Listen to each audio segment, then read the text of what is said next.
গাছে, ঠিক আছে? এখন আমি উঠবো গাছে, ঠিক আছে? মায়ের ছোট ছেলে গাছে উঠছে। মায়ের ছোট মেয়ে দেখো পড়ো না যেন, পড়লে তো আমি ভাইরাল হয়ে যাবো।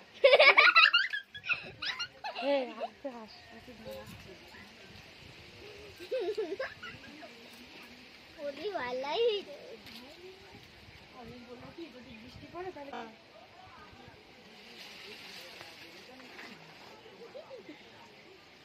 আমার চোখ হালকা পাতলা আছে তো বিশাল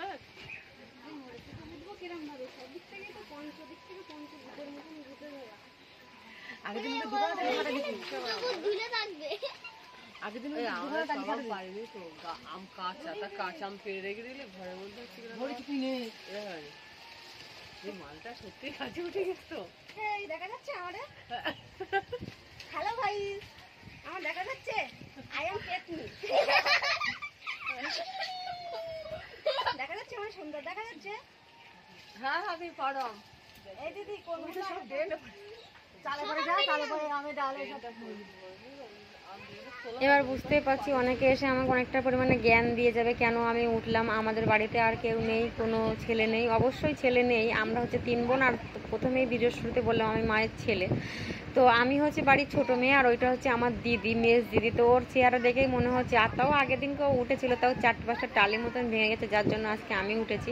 আর যেহেতু গাছটা একটু ভিজে ভিজে আছে, ঝিরিঝিরি বৃষ্টি পড়ছে, তাতে হাওয়া ছেড়েছে, যেহেতু ও উঠতে পারেনি, যার জন্য আমি উঠেছি। তো সবার কাছে অনুরোধ, কেউ বাজে কমেন্ট অবশ্যই করবে না, এটা জাস্ট একটা মজার জন্য বানানো হচ্ছে, একটা ফানি মনে করতে পারো, ওকে? আর আমি যেহেতু বাড়ির ছোট, সেই হিসেবে একটা ছেলের মতনই আমি সব রকম করি। আর আগে আমার বাবু করতো, যেহেতু বাবু মারা গেছে, যার জন্য এখনই সব কিছু আমার উপর দায়িত্বে, আমি প্রায়শই এই সমস্ত কাজ করে থাকি। তো প্লিজ কেউ বাজে কমেন্ট করবে না, এটা একটা ফানি